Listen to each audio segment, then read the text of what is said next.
good? We were welcome to Drag the Lake. Beautiful, beautiful people. It's me, Andy. It's him, Pat. Pat sounds a little different because he's on the desktop. We were talking about it, and then we both said, "Oh wait, we do a podcast at this time specifically every week. Why don't I hit the live button?" Yes. So something was going on with his computer, but before we get into that, just if you're listening on iTunes or Spotify or any of those apps, just remember Drag the Lake, or I'm sorry, youtube.com/at Drag the Lake 732. You can watch this shit live and hang out with us every Monday, Wednesday, and Friday. And also you can hang out over on my Twitch, twitch.tv/Andy Malafrina. Sometimes I do bonus streams where I just sit and I watch the news and I don't talk a while. But if you want to watch me watch Breaking Points, that's a good place to go. Pat, where you at, buddy? Yeah, bro. By the way, can I actually cut you off one last time, and then I'm gonna let you fucking rip. Don't worry, Daddy. I'm sorry. I was thinking about this where I was like, we do have a good combo because I'm always really bad at starting things, but you always got something in the tank. Brother, there's always something that's pissing me off. But it's grinding your gears, would you say? I think my gears have grounded to a smooth, fine surface. There's just nothing. I even thought, like, cool, I'm on the desktop. This has all the information. Remember how I used to like actually have control in the stream, and I used to be able to like bring shit up and everything because we were signed in under the panty stuff. Well, you still could have signed into the panties on your laptop. Well, yeah, I'm just saying that it was already signed in here. Like the information is saved. I was like, oh, perfect. But of course, like we were talking about before, if I am counting on my computer to do anything, it absolutely won't do that. It doesn't matter. It's like it pivots. It's learning how to, like, computers are learning, but they're learning how to frustrate you beyond belief. From my personal experience, it's not actually like, it's like the thing like I was saying about these suggestive ads or whatever. When I'm sitting here railing against Fugazi and fucking and Minor Threat, and Spotify's got the dog shit algorithm that goes, you still want to hear Fugazi, right? Or how we were taught. Remember we were saying about on fucking Twitter, which proudly I just fucking broke and I just deleted it off my phone. Nice. But no, Twitter, I'll be like, hey, you know this one guy who I like in real life, but every time I see his tweets, it makes me hate him. Can you stop showing me his tweets? Right. And Twitter's like, totally gotcha. Anyway, have you seen this tweet of his lately? Yeah. Oh, this guy. But here's him featured in a reel of somebody else, and it's like, no. You're like, yeah, I'm always gonna figure out a workaround. I hear you, brother, but I think that's different than a computer that hasn't been working for you the entirety of its lifespan. I do the majority of my bulk editing on that computer. Like, I had a thing where I'm like, don't, like you said, don't count on it. Essentially, just have it on, try it, and it'll work for the most part. But you just have to be patient. And that's the thing is, I was like, you know what? Tomorrow, I want to make sure I get up. I can finish some editing I need to get done while I'm streaming. And then that way, everything could be in the works while I'm doing it. And it's like, the computer's just like, fuck you, dude. Like, by no means will it go. So essentially, now I have to figure out, I'm just going to try. That's the other frustrating part, is that it doesn't even function enough for me to like reset it. Like, it doesn't, none of that shit is ever gonna wait. It doesn't function enough to do a factory reset? Yeah, like legitimately, it's like, you might need to learn more about computers, dude. That doesn't sound like a thing that exists. It's a weird thing that, like, you know when you get those reports, like, a lot of shit on this goddamn computer crashes a lot of times. So when it crashes, usually you get that thing that says, hey, there's a problem with this last time. Do you want us to report that, or you just want us to ignore it? And I go, usually I hit ignore because I'm like, whatever, I don't give a shit. But if I hit report, it just doesn't do anything. It's like, it freezes. It stops working. And it's like, yeah, dude, your computer's fucked. It's like, but it's like, it feels like it's weaponized personally against me with like, anything I ask it to do. That's the thing. Every time you talk about this stuff, you're like, why are all the motherboards and the computer chips, they sit there and they go, Pat's such a fucking freezer. And then they go like, then they wait for you to turn it on. They're like, let's ruin Pat's day. That's not happening inside your computer, Pat. Right, that's the comedic twist I put on it. Remember? What? That's the comedic twist I put on it. Remember? I know it's not against me, but it feels like it's because it's exclusively me Yeah, using and it. then when I And talk then when about somebody else is around it, it works fine. And I go, what? It's like the WB fucking frog. yeah, and then hey, when I was talking about the computer chips talking, that was also comedic twist. I don't have to agree with everything you say. You see, Thrice has an audio tree. I was gonna send that to you. What's an audio treat? It's a live studio performance. Pat, I feel for you on the computer, brother, but like, I think you gotta. I was telling you before. I think there's something in the fucking mainframe acting up. I think that shit needs a whole ass factory reset. Yeah, it needs to be crushed. It needs to be put in some kind of machine to just mush it into nothingness. Yeah, but I'm Damn sorry your computer's not working for the 9,000th time. They picked some shitty songs to do. Who the fuck are these? Yeah. Unless these are like they're like teasing new ones. These guys, I feel like I feel like Thrice is run by me. Like they just feel like they make the wrong choice every single time. Jesus Christ. All right. Hey Pat, can I give you some advice? What up, It really feels like you view your life like a fucking Lemony Snicket novel, series of unfortunate events. It feels like you're viewing it and framing it through that lens. Yeah, I think I think that no matter what though, because like I remember their House of Blues live that they put out, the live album. It sounded so bad that it Was made that like the one you always told me about with like the clapping going off and everyone being like that? yeah.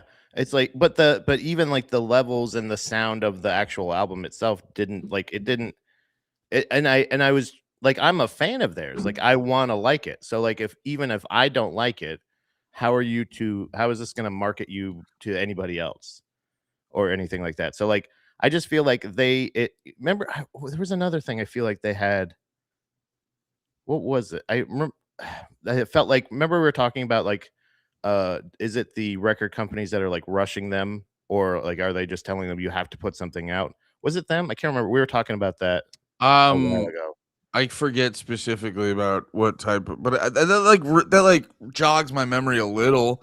It Are you feels saying like, oh, I think it was probably in the thing of like when bands get signed to like a 4, 5, 6 album contract, and then some of the albums they kind of like rush them out just because they're not happy with their contract and they're trying to get out of that. yeah. Yeah, I don't know what it But is. I would feel, I don't know. I'm sorry, I cut you off. But if you're talking about live albums, there's probably something in their contracts where it's like, oh, live albums don't count towards that. Like they appear to me like Thrice always like projects themselves as this band that's like so considerate and so like we're gonna thoughtful and they're like really like deliberate with their content. Like they're not gonna just like blah blah blah blah blah. But like but everything they put out feels rushed. Like not everything. Everything they put out since like I feel like Beggars. Beggars was like the last one that I felt like How they many were albums ago was that? it's surprising actually. They're another band that like I feel like they did like a faux retirement or like hiatus. Hold on, I'm actually on their page already. So yeah, Yeah, I don't Beggars know. was 2009. Holy shit. Yeah, because Major Minor sucked. An Anthology was better, but they redid a live album. Yeah. I Then haven't really given a shit, and this is not to say it One. necessarily means they're bad, but I haven't really given a shit since Thrice stopped like putting out emo music, and they like kind of they kind of shifted into like a modern rock sort of thing. like And I know we listened to that last album for the pod, and I just thought that one was like fine. they've had 5 studio albums it looks like since Beggars, and like each one of them, it's not like that. Not that it feels rushed, but like it feels like they're trying to do something and like they're not getting the execution that they wanted. Like it's not like it's not paying. Like I think they're incredible artists. I think they're incredible musicians, and I'm not here to like criticize. I'm more criticize. It feels like their choices, or maybe their team, or something like that. You know what I'm saying? Like it. That's why I say like it feels like it's like anytime like I trust my instincts or something like the email thing or something like that. Like it could be something as simple as them just being like not realizing like, oh yeah, actually that's a good idea. You know, like I don't know if it's that or if You it's know, literally this is an interesting topic because it kind of makes me think of a thing. So, and it'll make sense why I'm bringing this up, but just give me a minute. I get a message, I get a DM on Instagram yesterday. So you saw that new Knock Loose song that came out? Oh yeah, I Mhm. sent it to the group chat. You Yeah. liked it. Knock Loose, they're dipping their toe into the rap rock scene. They're doing a song with Denzel Curry. I fully support it. I thought the video was fucking crazy. Anytime a band in the rock arena does a music video with a rapper at a skate park, I will fully support it every time. Yeah. You have videos of people moshing, I will support it every time. Dude, I was watching that video, just like watching watching it. They have the isolated shots of people moshing, and I just go like, hell yeah, dude. Yeah. Oh, fuck yeah. Yeah. Oh, yeah. And like, dude, at one point, the guitarist just holds up a gold-plated AK, and I was like, oh, fuck yeah. Fuck yeah, dude. Yeah. Fucking Denzel Curry's got a speed penny on. I go, oh, yeah. Just whatever, dude. Just fucking mosh in a skate park. I'm so happy. Andy So, Easter egg, a bunch of Andy Easter eggs right there. yeah, it was just a fucking Andy fuckfest in that If video, somebody dude. pulled out a "Every Time I Die" shirt, you would have fucking came. It was, oh man, we need to befriend bands, because I saw some dude tweeting where he was like, this is me, and he's moshing in the video. I was like, wait, that's a version of this? You can just have friends in bands and they call you and then you mosh and then you're like in the video. I was like, I need to befriend more bands so I can fucking mosh. I love moshing, dude. Oh, so anyway, I'm talking to the dude, and because he was saying how the dude was DMing me. Oh, and he starts it off. He goes, "Can I argue with you about something?" And if anyone ever wants to know, yes, absolutely, I'm here for it. If anyone wants to argue with me about anything, don't even hesitate. Just do it, brother. But he was talking about like Knock Loose and sort of comparing it, like Knock Loose's rise, and sort of like comparing it to Turnstile, and like how he was trying to say like Knock Loose was like way more of a sellout than Turnstile, and he was kind of doing it through like their music and stuff like that. And I gotta tell you, I was like, if you look at it through both of those bands' music, you may not. I know you weren't too hot on the new Turnstile album, but I think like musically, they're kind of staying like somewhat pure and consistent for how mainstream they are. And I really think it is just like about, when I look at Knock Loose and I look at Turnstile, like it's not accidental that Turnstile got a Grammy nomination. It's not accidental that they got a Grammy. It's not, it's like, it's not accidental that they're like, their music's being pushed in front of a bajillion people at all times. And it's the same thing with Knock Loose. But the props I give to them is that I feel their music has sort of stayed consistent to their sound.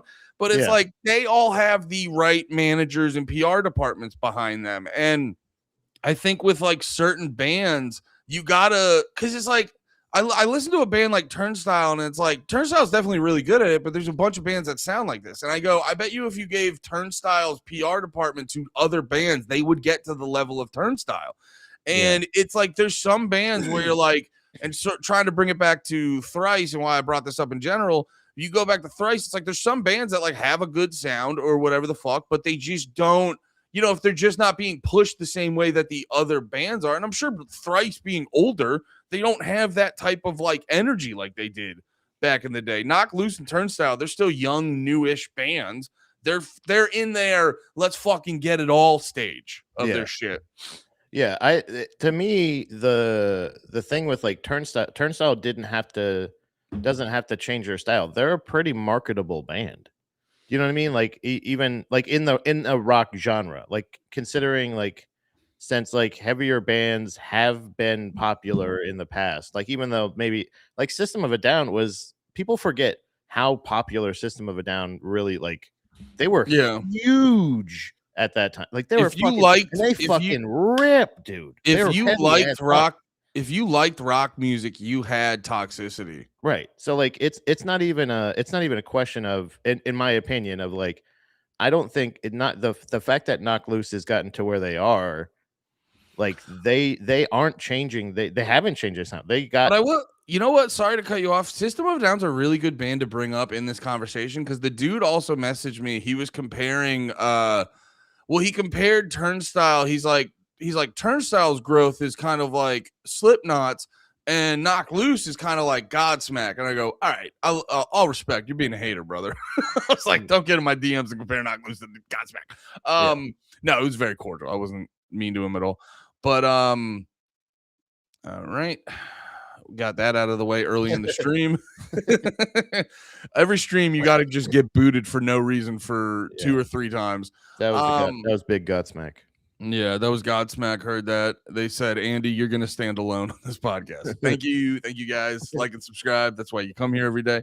No, but Knock Loose actually I think is a great comparison to Slipknot, because with a band like Turnstile, they definitely don't sound like what's normal on rock radio. But you hear Turnstile and you go, oh, this is incredibly approachable music, especially their last 2 albums.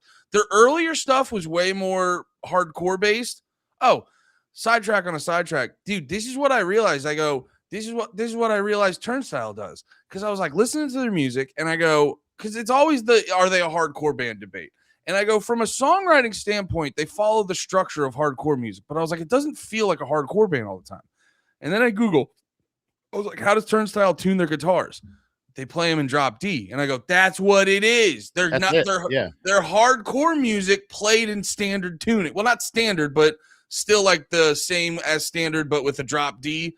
Yeah. And I was like, oh, that makes complete fucking sense why they sound like that. To me, if they're anything, I don't even know if I would say like, I mean, they're like, they just feel so like when I hear Turnstile, I feel like I'm listening to a popular radio band. Yeah. You know what I'm saying? Like I like it's not, and I'm not 100%. I don't mean that as a demeaning thing, because again, I gave the preference earlier of System of a Down for that reason of like there have been heavy bands mainstream that rip. Yeah. I personally don't like Turnstile, but like to say like, how could these guys like? I mean, they sold like neither one of them sold out. They just happened to catch. Like that's what happened. It's a thing where like, but I think it's more impressive that Knock Loose has gained the popularity they have, mainstream popularity, because like they did it with the hard stuff, even if they get to softer music. And I'm more pissed off if we're like, if we want to sidetrack anything, I'm putting my foot down. We need to stop calling. What's the Soul Caliber band? What's it called? Sleep Token? Sleep Token. Stop calling them metal. They're rock. That's a rock band. Yeah. They're rocking. It's like Ghost. It's like Ghost is the metalist looking band, and they're the mildest rock band. Well, it's like, in the comparison. So like it's the same thing with Sleep Token of like there's a thing where like you're putting if we're making categories, we're putting genres up, we're trying to give award. That's why I don't give a fuck about the Grammys or any of those awards, because you're usually putting people in the wrong category anyway. Turnstile is a marketable rock band. They're a marketable rock band. Turnstile won the metal Grammy. Or no, they won like best rock album, but like best metal performance, whatever that means. And it's ridiculous to say that, in my opinion. That whole thing, like, it's like, oh, best rock album, rock single, and then it'll just be such and such performance. I go, what are you guys doing back there? By the way, look, call me a fucking piece of shit. I don't give a fuck. You're a piece of shit. Wait, let me finish first. You're a piece of wait. Oh, I'm sorry. I got too excited. Wait, we weren't supposed to start with that? Okay. Just piece of shit. Can we say anything else we feel? but like, didn't Ozzy Osbourne perform like 2 weeks before he died in this arena filled with people that everybody saw? And if you didn't cry a little watching him fucking rock the fuck out with his fucking That's a really good point. And you're gonna give these cunts in my opinion, that's why I'm the dickhead. You know what I mean? Like this is egregious to give them the best metal performance when It's a they really don't good point. play fucking metal. Ozzy did perform live like a week before he died. in an epic arena filled with people singing along, just cry. Oh my god! While Jason Momoa was crowd Mama, I'm killing. coming home because he's actually going to heaven. He's gonna die. He's singing to it.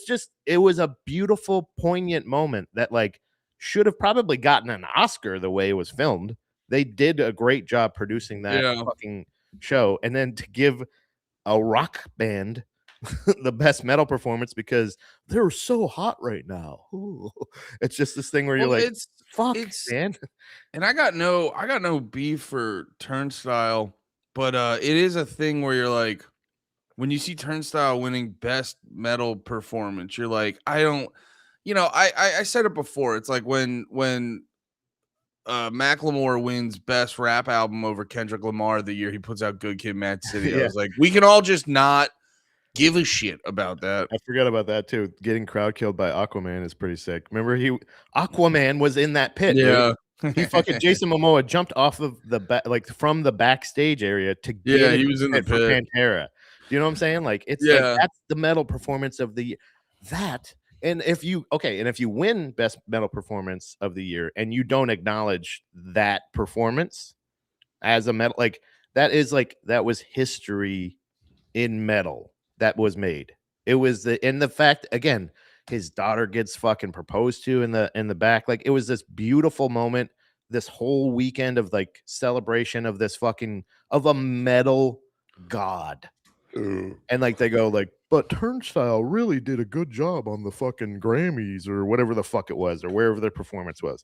And I am talking shit more about Turnstile because of that. Like it is that it makes me, you know how like when a band's fans can make you hate the band more.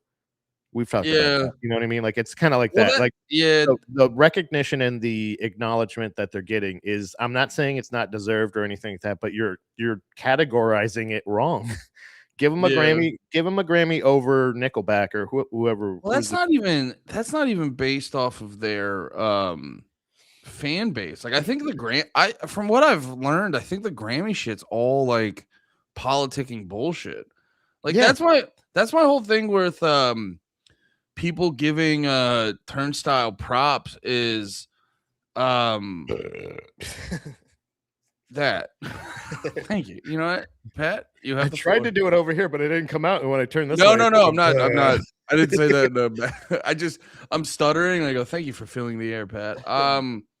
No, I hate this. I feel like I make good points, but it's like, just get there. Like, just no, it's like at that Diddy basketball game when everyone was trying to like flood into the arena. There's just a bunch of black teenagers trying to make opinions that are just getting stuck at the door. And I go like one black teenager at a time. Andy's got Diddy in the brain. Yeah, I got Diddy on the brain. That's why I can't focus today, guys. I'm just all Diddy'd up. I just hope he's okay. I just hope he's getting butt fucked as much as he wants. I hope he's got enough oil in there. Oh, I hope they're just. I just hope he gets to have his ass fucked as many times as he needs in jail. I hope they got him a white jumpsuit. So white jumpsuit with a red circle in the back. Yeah. Oh, but like what, dude? I'm because I'm trying to like understand why this has always like triggered my autism. Like, why is it called metal performance? And then they just put up singles because the other nominees were Dream Theater, Night Terror, Ghost, Lacrima, Sleep Token, Emergence, and Spirit Box, Soft Spine. Which honestly, that other one too. Yeah, which honestly, Spirit Box deserves that. Out of all these bands, Spirit Box deserves this the most.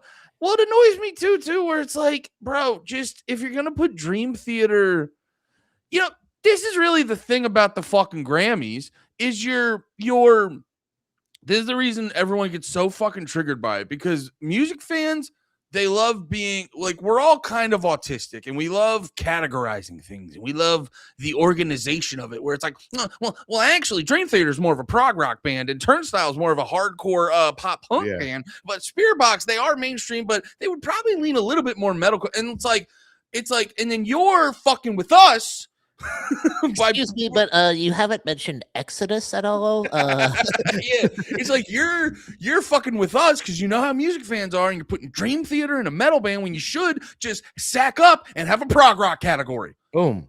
Yeah. Honestly, and that's what I'm saying is like there are bands that you're recognizing like that they have recognized in the past that are just like are metal or metal core or like there's metal somewhere in the thing. But like you even just said, we've been talking about Turnstile. Turnstile even themselves says they're more of a hardcore band. So why are you giving them a metal performance? It's like is it just that much more spectacular because the hardcore band did a metal performance and then they're just like we're a hardcore band but watch this squealy wee and they're just like playing nothing but Crazy Train again. Ozzy Osbourne had an epic crazy arena show that like was immensely entertaining. He stopped taking his fucking Parkinson's medication for 2 weeks so that he would be able to do it. Like that's the thing of like it's like it's a not only a great like gonna be a great movie one day that should probably win an Oscar, but it's like it's a crazy epic tale in metal history. And I think he got a notice in the rest in peace segment or whatever they do when they mention all the musicians and people that died. Like he got that mention, cool. But like give him a fucking Grammy, bro. Like, at least, like I know it doesn't really. Again, if it is only just like for show, essentially, it's all fake and gay and all this other shit. Of like, do the right thing, then. Like, if you're just gonna give it to whoever, give it to the fucking like, do the. I don't know, man. Like, nobody. They shouldn't have a medal award that year. Then, like, in honor of him, nobody is recognized above him. Like.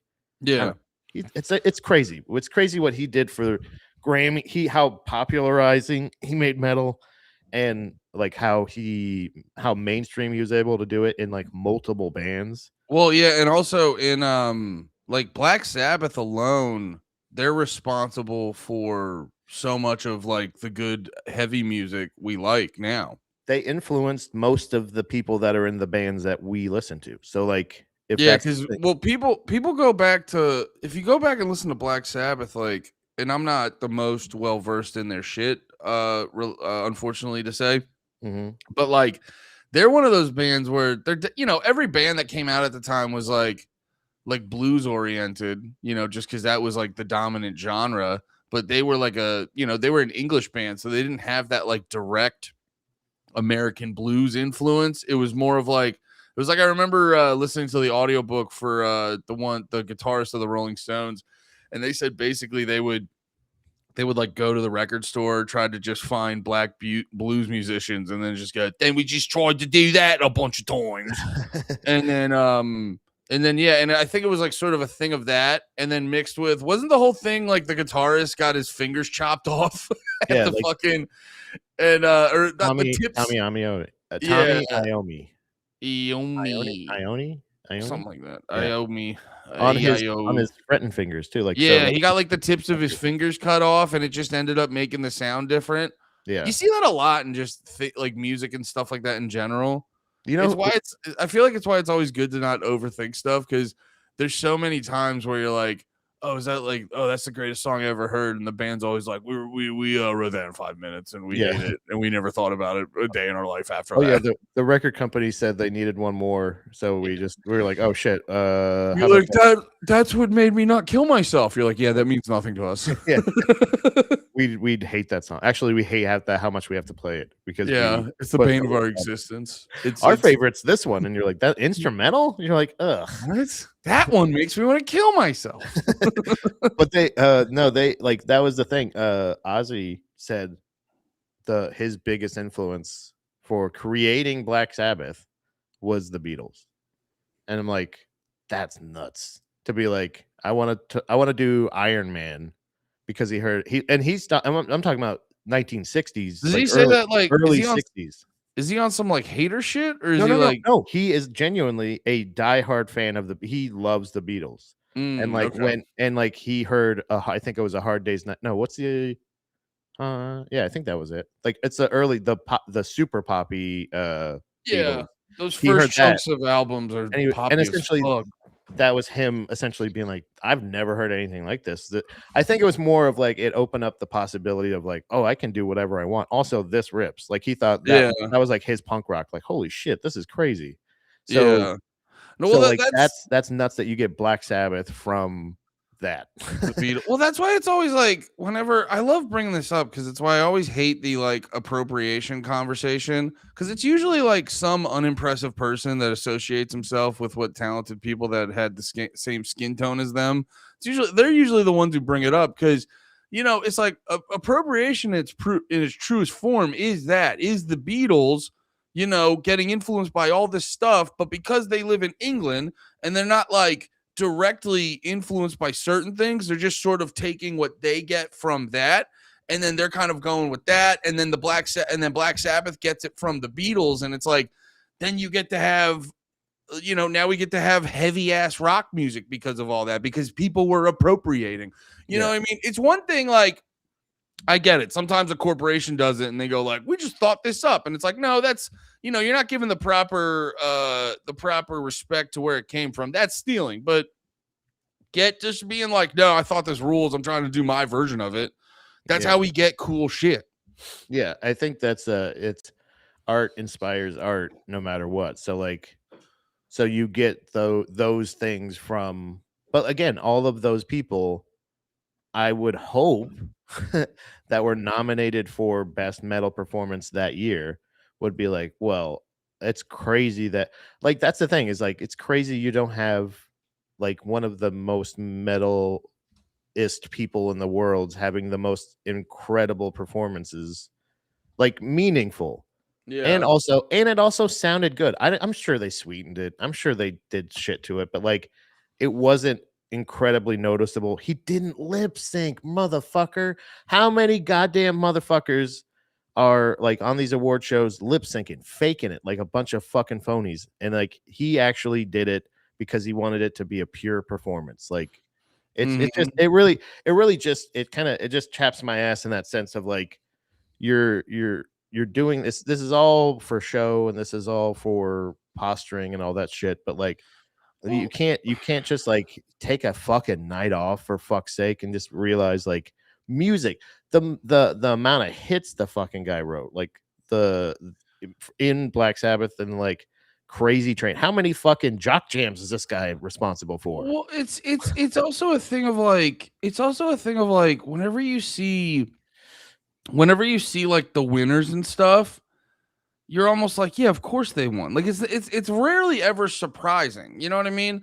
It's just funny how like you see who won the Grammy? Turnstile. Well, Turnstile just happens to be the band right now. I wonder why they won a Grammy. You know Right, what I yeah, mean? you know what I And mean, it's the yeah. same thing with like Bad Bunny. Like Bad Bad Bunny, Bunny. and don't get me wrong, Patrick, amigo, Hey, papi, listen. make sure you comprende this, okay? Yeah, make sure you comprende it. Bad Bunny, muy bien. We did it. That was right. We did it. I That was a Duolingo right there, my yeah. friend. That was great. You're welcome, everybody. No, but Bad Bunny rips. I normally genuinely hate that type of music. I've been on record calling it puta bullshit, but I do.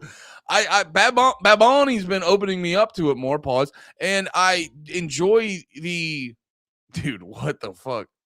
I'm so curious what that is because it's not it's happened on your other computer. I wonder if it's my internet. Who the fuck knows? Am I just dropping out? Because for me, the whole thing just goes blip and then it comes back. Yeah, it just kicks you out because That's crazy. it just kicks you out and then I bring you back in. It's very confusing. Oh,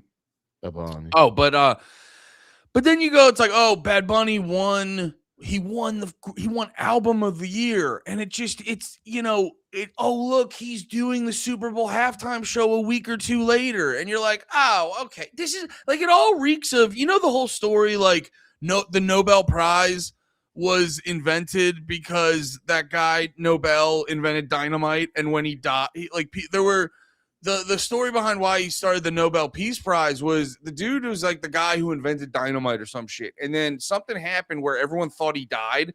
And so he got to read all these obituaries where everyone was like, this is the fucking worst dude ever. I forget what they called him, but they called him something real bad because he fucking invented dynamite and so many people died because of his inventions and all that stuff. And he was like, hold up, people don't like me. And so he's like, I'm going to invent a prize for the coolest guy ever, and it's going to be my name. And it like sort of like retcon the rest of he's trying to like retcon the rest of his fucking perception and shit like that. So and what the you're saying Grammys is the Grammys feel what? What you're saying is Trump should win the Nobel Peace Prize then. Yeah. Like, and Obama winning it was also correct. Yeah, so it was low-key super fucking accurate. It's actually perfect that they both should. It was actually on the fucking nose. Yeah. No, actually, I'm gonna look it up when. What are you saying? That is really funny because I didn't know that story, but like now it just feels like I want to go back and look at like any ones that were like people were like, what the fuck? I'm like, maybe it was sarcastic. Maybe they're just. Well, it's basically symbolic. Like I feel like the thing with the Grammys, it's symbolic to like when you know how like every billionaire is also a philanthropist. And it's like, yeah, you do bad shit, and then you pay for a fucking library out of college, and so it says your name at all the time, and so people just subconsciously associate your name with good shit, and that's like what they're, it feels like the same mechanics with the fucking Grammys. Yeah, it's definitely it's. I mean, all awards are just basically that in general. It's just recognition. I think that's what it is you're getting recognized for whatever. So like Babun, he probably didn't have to, or maybe he did have to pay $500 to, we were talking about that before. Like you pay $500 to submit or be recognized or be considered or whatever the fuck it is. Like he probably didn't have to do it, but even if he did, it's $500 or whatever. You know, dude, what I mean? I just remembered being younger, dude. I've always been.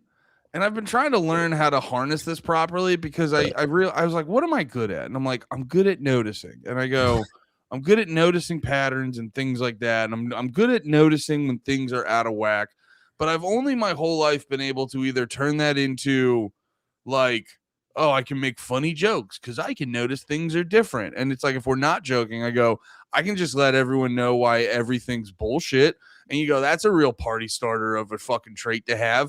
And so I've been thinking like, how do I harness this for something good that isn't just constantly, because it's like you could do that. You could be a conspiracy theorist and you could be like, oh, actually this all this shit fucking sucks ass, which I can, but it's just that gets exhausting.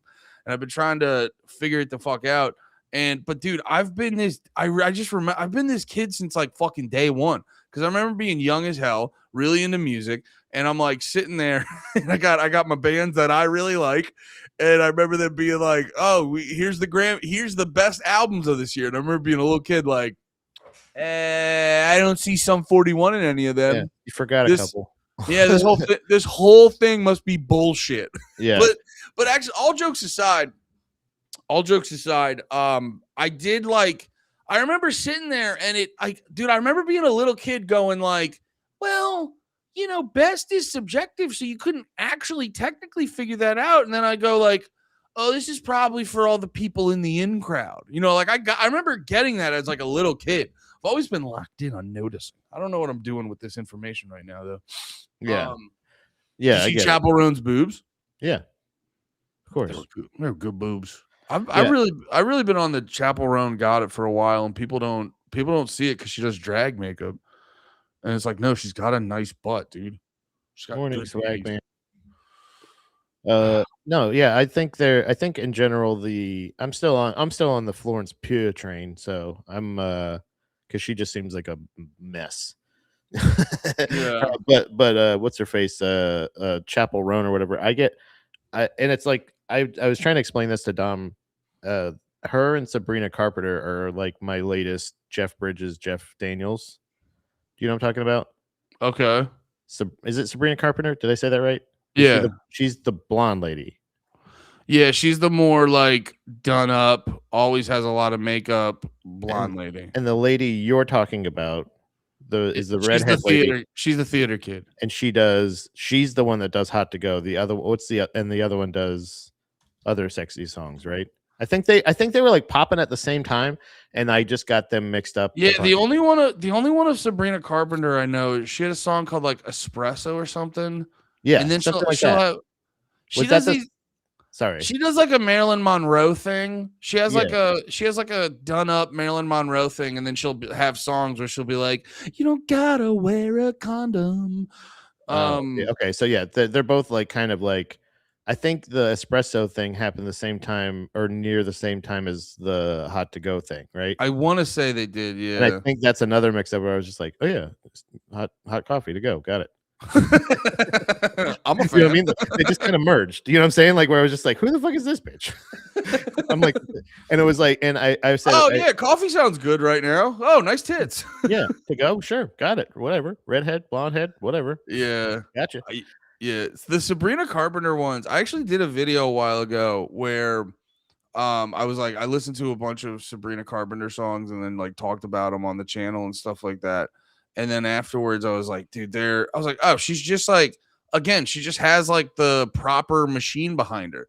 Because that's the other part about a lot of this stuff that just boggles my mind. Like I got into an argument with like a Taylor Swift fan where I was like, you like by the way, this is reminding me of also one of my journeys of self-discovery. I'm always just like, why are people always talking to me a certain type of way? And then I remember how I talk to people constantly. And I go, why wouldn't they, Andy? Because I'm like talking to a Taylor Swift fan, like, you know it's bad, right? Like, what is it actually? What's actually going on? You know it's bad. Yeah, I feel like you're gaslighting us. Dude, I was like, I might get stabbed right now. Like, unironically, I was like, I might get stabbed right now. But it's the same thing with like Sabrina Carpenter. I was like, dude, I was listening. I got like 5-6 songs in, and I was like, yo, this is not as bad as I thought it was gonna be. But I was like, they all just blend in with one another, man. But then you realize like that's the cycle. That's the, Britney Spears comes around, becomes an icon for like, it's well, like, yeah, Pat, they're in their 20s. They're still gonna have their periods. Sorry, go ahead. But they have it's the cycle. They were there. They go like, a hot girl, easy pop song. Everybody gets it stuck in their head, and like then the discussion becomes like oh man, she's so hot. Oh, she's all right, but she's not Christina Aguilera. And they're like, well, Yeah, that's my favorite. And then it's just like they build a little like what's the thing? Competition thing. You know what I mean? Like they have the whole little, they build the little arena for them to like go like who's the hotter, sexier one. And they're like, but like you just said, it's like it's the best is subjective. Like some people may think that Sabrina Carpenter's hotter, or writes better, poppier songs, or whatever. But like it always starts with a completely shallow, meaningless song of like, hit me, baby, and then they start going into everything else. So I'm excited to find out hopefully eventually I'll just, they'll split off, because I'm sure people back in the day were like, Christina Aguilera Spears or whatever the fuck, like I'm the old man now that's like, what do they call her? Let's find out what's going on. But I want to get to the ballad era of like who's better. Then we find out who's actually the better artist, because Christina Aguilera came out on top, I would say, after everything. Britney Spears is a goddamn mess. Yeah, but with all due respect, but in Britney Spears' defense, they raped her into that. You know what I'm saying? Oh yeah, that's why I always got to get Britney Spears' back, because dude, like the video was going around Twitter again. There's like some VH1 special where they were like going into Britney Spears, and then they were showing like interviews and stuff. And it's always like some fucking bitch like Barbara Walters. She's like, so Britney, you're 17. How many dicks have you sucked so far? And you're like, dude, like you go back and like all the interviews are like that. So it's like, dude, there's literally like, there's that famous one with Britney Spears when she was like Mickey Mouse clubbing age, and the guy was like, you got a boyfriend yet? She's like, no. He's like, you want one? And everyone's like, oh. And everyone's like, yeah, fuck that kid. Yeah. Fuck that kid. The 90s. Yeah, I remember. Yeah, the 90s, when you're just like, they'd be like, all right, special report, kids have tits and they're great. brother. It's 1995. I remember being so uncomfortable as a child. For some reason, you just triggered something in my memory of like, it was wasn't it Friday night? TGIF. That's what it was. Watching, I think a restaurant or just in general. It was the entertainment block. I would watch TGIF. It was Thank God It Was Friday, or Thank Goodness It Was Friday, apparently.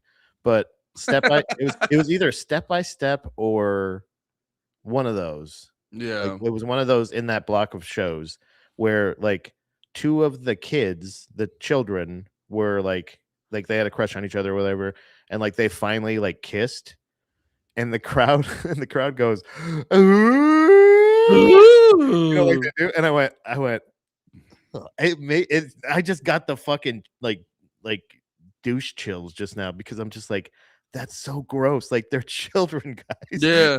Stop. What do you do? Like, and it was like this thing of like then they would make like those weird, uncomfortable, like relationshipy jokes or like sex jokes or what, like not sex jokes, but like uncomfortable. You know what I'm saying? The 90s. Well, no, we've joked about it before where I was like, because dude, I was at the like, it was so funny. Like I'd be the kid in third grade being like, man, this Dan Schneider really knows his way around a hot kid, man. He really knows what he's doing. You know what I mean? Because it was just like, I was the exact perfect age where it lined up. So every single time, if you were supposed to be like, this is kind of inappropriate, I'd be sitting there being like, no, that kid's my age. Fucking put her in the outfit. Let's go. I'm in third grade. Let's fucking go, dude. Right. Yeah, at the time, but even still, like I was like, they're adults. Like the people in the crowd are not children. Well, that was like the thing I realized after like watching the Nickelodeon thing with the modern context, where it's like, man, Dan Schneider really understood a child's mind. Because I was like, I thought, as a kid when you're watching it, I go, this guy's cooking, dude. Yeah. This guy knows what this guy. Yeah, the Schneidog never misses. I agree, Cellrat. Schneidog never misses. Rarely. But dude, yeah, it is. That shit was always. That's why I always give Britney Spears. Everyone's always like hard on Britney Spears, and I go like, bro, you don't. I don't know if she was destined to dance in her living room in her underwear, wielding knives. Like, I don't know if that just was like where she was going. No, she wasn't headed that way in general, but that's the thing where like that's where all this got her essentially. Yeah. So I don't want that to happen to either one of the Chappell Roan or Sabrina Carpenter, but I do want to see like who gets the voice job later on, like who gets the judge on The Voice, and then who ends up in a conservatorship. I don't want them to, but I feel like the trend is saying that that's how it happens. Yeah, like I'm not in control of the trend. I don't. Yeah, no, it's I don't know, man. It's like, what do you do with all that? Because it's just like, it's a mess. Well, it's it's like when you look at the Grammys and you just go like, oh yeah, this is all just like PR stuff and Puerto Rican. Yeah, it's just Puerto Ricans. That's why I didn't watch the halftime show. You said the Bad Bunny thing earlier. I was wondering what you meant, but okay. Actually, speaking of the halftime show, and I try not to have too many opinions about it because it all just feels like a trap. Yeah. But I guess Bad Bunny did this thing. He did this thing in the halftime show where he just basically, and I give him props for this from a structural standpoint. But I guess there was a thing called the Jones Act that like put heavy tariffs on Puerto Rico. So it's basically like translating to people paying more. Hopefully this doesn't get us fucked. I'm just going to play this real quick. But, he did the whole thing in Spanish, but someone dubbed it in English. And this is what he said on the opening.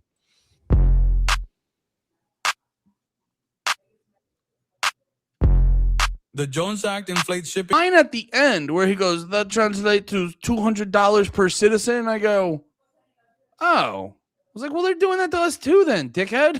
I was like, oh, okay. Which I'm like, okay, I agree. I guess stop doing that. Because also too, Puerto Rico's probably not as nice of conditions as America. I know they have a real problem with electricity down there and stuff like that. So I will say $200 is way different to Puerto Rican. So there is that. But there was part of me being like, Yeah, I don't know, man. Like, can you do an intro about them not sending so much money to Israel? Like, can you also do that intro? I'm sure he mentioned it later on in the show. I'm just saying, like, Yeah. that's I was funny. like, I want to say, first of all, if he wasn't lip syncing, that's crazy impressive. to That, still like, be doing it like sexy and shit. and To be like, to be like that's $200. That is $200 per person. gotta stop the genocide. The Jones Act was he's like, the Jones Act was enacted in 1972. You're like, Bad Bunny's the best performer Tell you ever. about MK Ultra. Release the files. Release the files. Release the files. October 7th was an inside job. They knew what was going to happen. They lowered the defenses.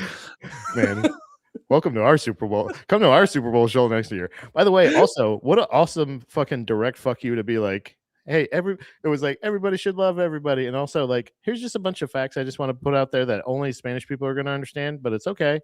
Because I'm gonna dance and it's gonna be fun because we're gonna be in like corn and stuff. It'll be fun. I have to go in a little bit, but I want to say that I love everybody in the whole world. Love everybody in the whole world. Damn, we already crushed like 50 minutes. That shit flew by. Wait, you could just tell it's my hand. It's just my hand. Oh. I was gonna act like I was getting pulled off the screen, but then there's no way I could turn it off and this computer would fuck me somehow. Wait, how many minutes do you have? Because I do want to run one real quick. Like 3. Okay, yeah, dude. Well, no, dude, because I want to get you on there's a news tip. There's a beat I want to get you on. No, dude, I think they're trying to bring back Courtney Love killed Kurt Cobain. Oh yeah, like, I did see this. Bro, yeah. just literally the New York Post or something, one of those websites just goes, oh, looks like Kurt Cobain's death may have been a homicide. And you're like, yeah, dude, go watch Soaked in Bleach. It's like ungodfully obvious that he didn't shoot himself. Still probably suicidal, but may not have killed himself. Probably suicidal because of how much his life was in danger. Yeah, and how much he complained all the time. He was a big complainer. Real whiny bitch. But definitely wanted to die. I always thought because they always had this like live-in nanny that really wasn't a nanny. It was just a third heroin addict. Yeah, and I think Kurt Cobain paid that guy to kill him because. Yeah, I mean, it could at this point it could be anything, but I think the proof is it's not very obviously a suicide. Yeah, but dude, I think there's because Courtney Love has really been like, for as much as you can shit on her for, and as much as she's literally shit on stuff, she was always first on the Harvey Weinstein stuff. She's been like early on a lot of good shit from what I've heard, and I found it very interesting. I go like, this is a big past couple days. Just my Twitter is just randomly accusing Courtney Love again of Kurt Cobain's death, and I go like, okay, throwback. I wonder if that's calculated or it's just my algo. You know what I mean? Just another distraction, brother. We already knew it. It was the same thing as everything else. It's just been like, yeah, we know. Yeah, it's the same thing with like we get the answers now. Like we knew this part. Now that you're caught up, I mean, like, can we just release the Kurt Cobain files? Brother, that's a big part of a lot of the stuff now where everyone's just like, can you believe this? I go, I've been believing it for like a decade. I mean, I'm happy you're here, but like, remember all those times you called me a fucking retard forever and now you're where I'm at? Yeah. It's okay. I don't remember that. It feels nice. All right, brother. Well, it does feel nice watching them freak the fuck out. I go, good. You get to do this for a little bit. All right, brother. Yeah. Good talking to you. Great showed. I will see you when I see you. All right, brother. You're gonna keep going, right? Yeah. Okay. All right. Hell yeah. See you guys. Bye. Bye. Everyone say bye to Pat. Fuck yeah. Yeah, there's go watch if you're into the Courtney Love shit, go watch or the Kurt Cobain shit, go watch Soaked in Bleach, I believe the documentary was, but yeah, I don't know. I gotta go back to it because you know how like when you like watch a thing and you kind of like have a idea of it in your head at the time, and you kind of, you watch the thing and you kind of decide for yourself in that moment, and then time passes and then it hits you and you're just like, and then after a while you're like, oh, I forget the fine-tuned details of it. So everyone's saying bye to Pat. Yeah, I remember it's the same thing as like I watched I was on a big OJ doc kick a bunch of years ago. And towards the end of it, it was like pretty. I remember it was pretty clear OJ did it, and I was able to be like, this, and that is why. And I forget it's the kind of stuff that like they do this thing a lot of time. I feel like with these topics where they give the people who are very like knee jerk in these moments, they give them a lot of good fuel. That's what I've noticed. That's what's like one of the tactics of like what they're doing now is they give the knee jerk people a lot of like really good fuel to fuck around with this stuff, to put a lot of bullshit in the air, put a lot of extra stuff. And it's like hard stuff to argue. I don't know. It's just weird where it's like, where do you want to spend your time? Because it's the thing I see. I always joke about with like Dave Smith, where the podcast has been good lately because he's not getting distracted with having to argue with a million Zionists every day. You know what I mean? Because they were kind of doing that to him. And I get why he does it. It's a smart move in the long term. It's just it's a smart move in the long term to sort of like have it on record of you responding to these people and tearing them apart. Just as a listener, sometimes you're like, okay, I guess it's another, it's just not always but in the long term, I completely get like why he's doing it and stuff like that. But it also does, it makes you, it kind of, because you know what the problem with the internet now is, it's very hard to quantitate what the level of dilemma is with certain topics, because that's like a big reason why. Well, it's a big reason why my shit gets fucked up when I'm on Twitter, because I'll be like scrolling through and I'll be looking at this shit and you just see the text and you respond to the text. You feel your feelings because of the text, and you don't like quantify it based off of excuse me. You don't quantify it based off of the actual context. You know what I mean? Like who's doing it, how, like, it'd be like one thing. Like, okay, like just a perfect example. And I'm not, we were joking on panties that I'm like always shitting on Nate and Lemaire over here. I'm not shitting on him this time. I will shit on him eventually. Don't worry. But no, okay, like perfect example. Like, okay, like, Nate had his famous, he's like bringing up like, oh, he's like, Chinese food sucks in Houston. And you're like, what? And then you're like, how many times have you had Chinese food in Houston? He goes, one time with Liz Splat. And you're like, okay, so you haven't really done the due diligence to really make that claim. You know what I mean? And then it's like, so like when it gets brought up, you see other people, I would see other people get triggered and fight with him about it. But then I hear that and I just go like, it's Nate being Nate. Because I know, he's just on some like weird bullshit wanting to argue with people, I guess. Or he like thinks he's right or something like that. But you're like, there's no, like, you might be right. There's a chance you're right, but there's no way you could have accurately come to that conclusion. So I, in my space, can like discount that. When you're on Twitter and you just see text and you're like not, you're kind of like in the moment. You're not doing the due diligence. You just see that and it like gets you fucking worked up. And then these thoughts like stay in your fucking head, and then you're not able to like, you're not able to parse out which one is more important than this and that. And a lot of these things seem like a big fucking deal. And I really do. I say this a lot, but I think that's like part of the strategy for like guys like me who are actually like, I don't know, like I was saying before, like I'm really good at just like noticing when things are out of whack. I'm just good at noticing when things are off. You know what I mean? I got a good sense of it. I may not always be the most confident person to call it out.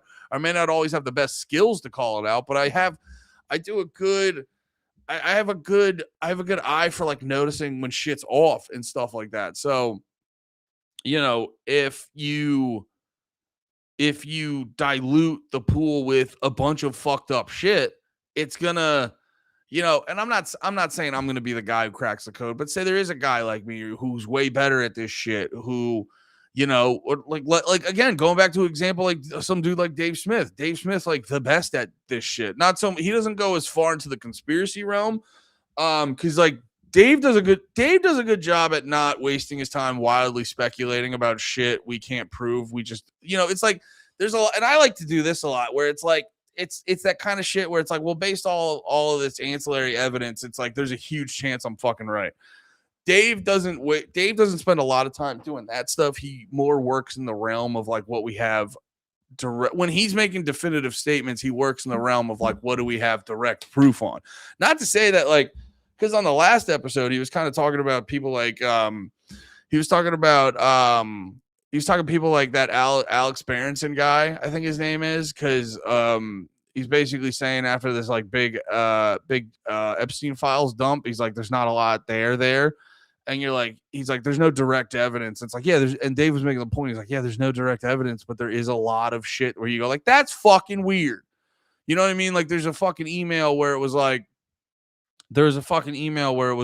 oh, the little girl, the young girl was a bit cranky last night. Still a fun time. And and then that guy's email is blacked out. And you're like, who is that guy? Why is that there? You know, it's like, there's a bunch of shit where you're like, this is all weird. And there's a lot of people talking about pizza and grape soda, which we all know Sprite's the best thing. Sprite or Diet Coke is the best to go with pizza. Or sometimes orange soda. But it's like no one's sitting there just going like, yeah, we definitely need, Sprite, grape soda, and pizza is not like a common formula. You know what I mean? It's not a common formula, guys. And pointing that out is good. Pointing that out is helpful and necessary. And although we may not have evidence, but where there's smoke, there might be a pedophile. You know what I'm saying? So just like this but he's not going in there making definitive statements off of that. He's not going like, oh, we have this, he's not like some dudes I've talked to where it's like, oh, we have this picture and this picture. So Epstein's 100% alive. Like, dude, I was talking to my one friend about that, and I've seen and this is why it's like, this is what I've like, I know I'm not the best at all this shit. Like I like this, all this shit, but I know I'm not the best at all this shit. But this is definitely like a skill I learned from listening to Dave over the years is like, say what you know for certain. And if you don't know, like, don't jump the gun before you actually know. So I was like talking to my one friend who's really into all this shit, and he shows me all the, he's like, he starts the conversation off by going like, oh, so Epstein's definitely alive. He's like, Epstein's 100% alive. And I go, okay. And then he shows me like, there's an aerial photo of an older man in flip-flops on Epstein Island, just kind of like leaning on a truck. And then there's that picture of that guy crossing the street in Israel that I guess looks like Epstein with long hair. And you're seeing these and you're like, okay, so you're telling me one of the most notorious men right now, they're just gonna casually have him. You know what I mean? It's like, I'm not saying it's not interesting. And then there's all this stuff where like, there's all this stuff with like his Fortnite account where apparently like his old Fortnite account had some activity on it and stuff like that. And you're like, I gotta tell you, man, Mossad is pretty locked in. The fact that like this shit would be the fact that they'd be like, oh, Epstein, the fact that they would go through all this and allow Epstein to be so sloppy as to like use his same Fortnite account and all this other stuff, and he'd just be walking outside not covered up and shit like that. And I just go, so you're telling me they do all of this and then rather than just actually killing him? You know what I mean? Because it's like a lot of people think Epstein's the top guy, and it's like, no, he has a lot of power but it's like the dude has to get his money from somewhere. You know what I mean? He's not just that dude. He's got to get his money from fucking somewhere, which ironically is Israel and then from us. So that's the other part. A lot of people who are like newer to this stuff, and actually there's one friend I was talking to, he's not newer to this stuff, but broadly speaking, a lot of people who are newer to this stuff, it's like I think I was saying this before, it's like they don't know what they don't know. So like, they haven't gotten the reps in where you learn, where it's like, bro, the second you think you got to the tip of the mountain, the second you think you got to the bottom of the rabbit hole, there's actually like a side hole to go down and shit like that. But it's why with certain things, dude, even to this day, it's why with like certain things, you gotta not, if you don't actually know, you gotta at least have that like, there's that 1% chance you might be wrong. because it's just, it's one thing. It's one thing if we're just talking about music or casual subjects like that, or we're talking about sports or whatever. But it's another thing when it's like when you're talking about these things, and it feels like there's a lot more on the line or some shit like that. It what the fuck? Sorry, I'm getting text from Pat and my wife at the same time. And they're both saying funny things. No, but it's like it's just.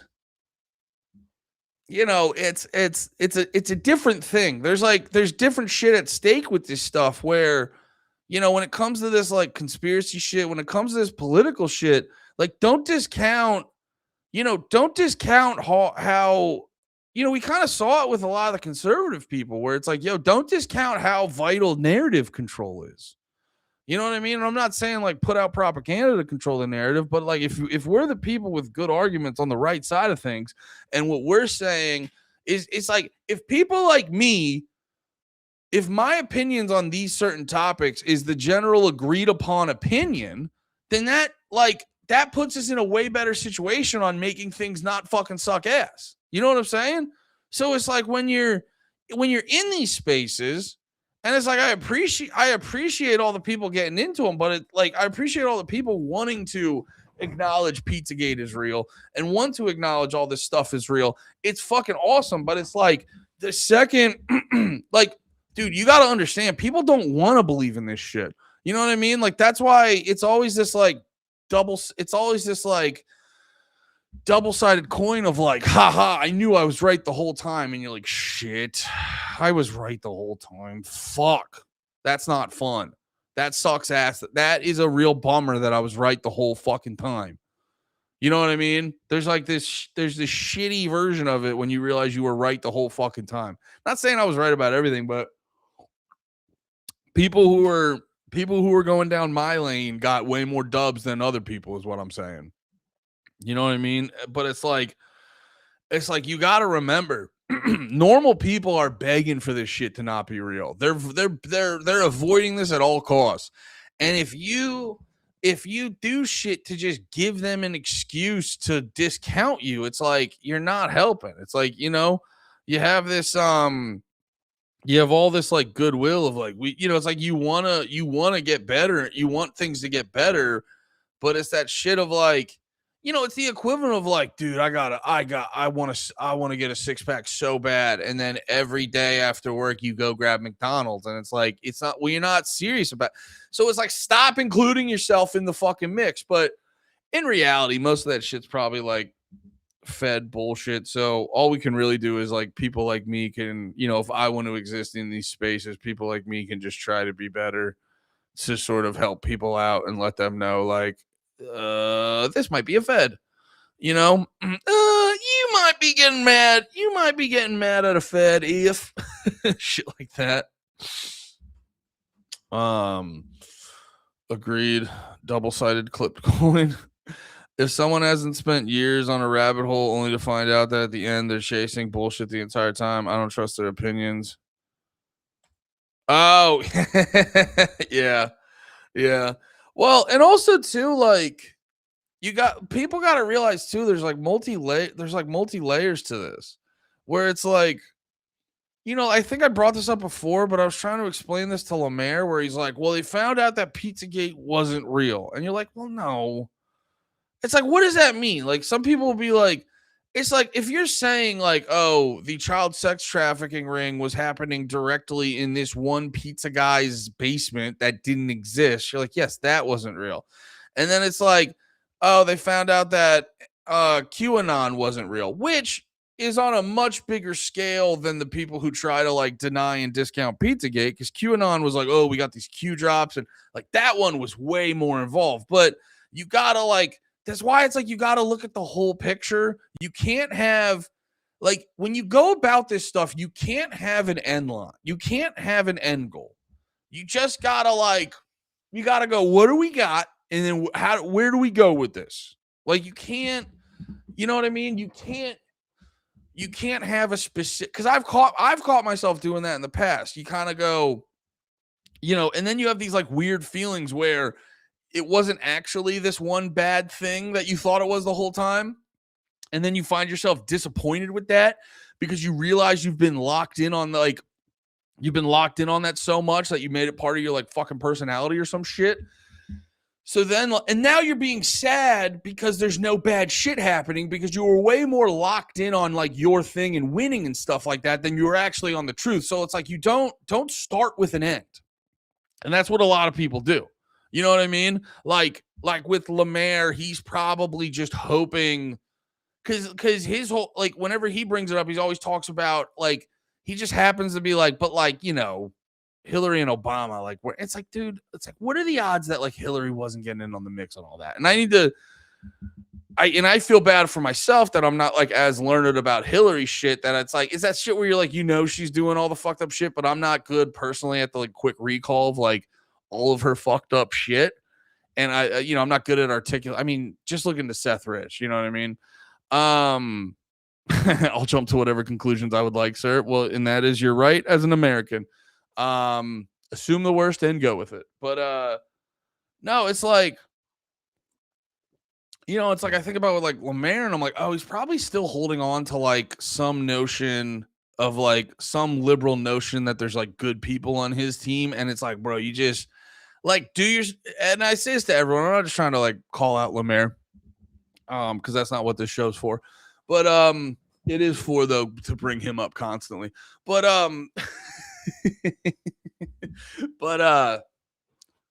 sorry, I gotta get a new chair. My balls are so uncomfortable in this chair. But no, it's like, I mean, do everyone do themselves a favor and just stop giving the government the benefit of the doubt. Make it on them to prove that they're not part of the swamp or whatever you want to call it. That's just, but it's like, yeah, dude, you gotta go into a lot of this stuff without your conclusions. You just gotta sit there. I think, what's the term? Like, read the tea leaves. You just gotta sit there and take in the info. But I don't think that's how people's brains always work. Like, I know for me, it's like, that's why you just gotta that's why you gotta be into it. That's the other part of it too. If you're not into it, just fucking sit it out. You don't have to be in the conversation. But if you're not into it, because it's like, for me, I know like when I'm like, if I'm watching a movie or if I'm watching a TV show and they just hit you with, like how some shows will just be kind of happening and you don't really know where it's going. And then by the end, you're kind of like, oh shit. And then other movies like The Lord of the Rings is very clear. We got to get the ring to Mordor and throw that bitch in there. So the whole time, like, you kind of know where this is going vaguely. You don't know how they're going to get there or what they're going to do when they get there, but you know vaguely how, like, you know where this is going. So whenever the Lord of the Rings dips, you still have that lifeline of like, well, they're going to Mordor. So you can kind of like hang in there. But then when you have other shows or books or whatever fucking content you're consuming, you don't know, you don't have a sense of where it is going. You're not as able to, keep yourself engaged because it's like there's this sense creeping in that you're like, you fucking wasting my time. Is this fucking pointless?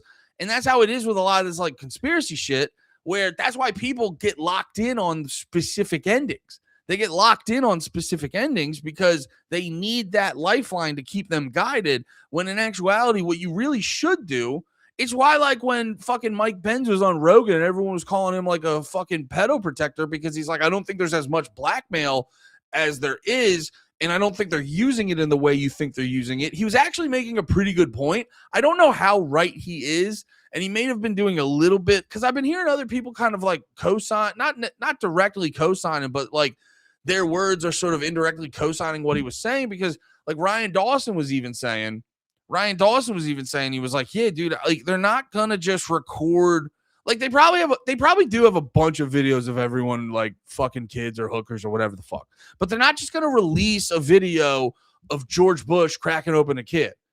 Because then you have to explain, like, well, who had that video? Where is that video recorded? Whose room is that? And then even if the public doesn't know, everyone in the fucking game knows. And they go like, oh, we're not going over that fucking guy's house because we know he's fucking recording us. So it's like, then you got to realize, like, oh, the kid fucking stuff might have just been their fucking shit for fun. You know what I mean? And then there's actually probably a lot of people in this mix who know there's a bunch of bad stuff, but they're like, but he's got the access. You know what I mean? he's got the access, he's got the power, and this and that. And the thing I'm trying to say is, if you already come to these conclusions, you can't adjust things, and you're gonna get blind to everything. So it's like, it's much better to go about this in just a fucking open-minded way. It's how a lot of things are. Open-minded way. Give me what you got, and then I'll figure it out from there. And I think that's bringing it back to the original point. And that's what I've learned a lot from listening to Dave, where I have the benefit, like, Dave doesn't joke around as much. Like, they'll joke a little bit in the upfront on part of the problem, but it's like, I have the benefit of being able to joke around and more stuff. Cause like my style, I lean a little bit more towards, which I don't even listen to his podcast, but I'm still a big fan of him. But like, I like to lean a little more in the Tim Dillon lane. Cause it's like, I'm not good at just being the facts guy. I know all the stuff. Dave's really good at that, and I fucking applaud him and adore him for that shit. I'm not good at that. I'm way better at being like a Tim Dillon guy. Just talking shit, being funny, but also kind of hitting you with facts at times. I'm way better at doing that shit. So like, I have the benefit of being jokey, but it's like, you know, I feel it's pretty obvious when I'm joking. Maybe not, who knows, but like, you know, I'm pretty jokey about shit. But like, when it's actually time to have like a real conversation, it's like, dude, I'm going to say the shit I know for sure, and then I'm going to give you my best guess on the shit I don't. And that's how people should go about stuff. Yeah, man.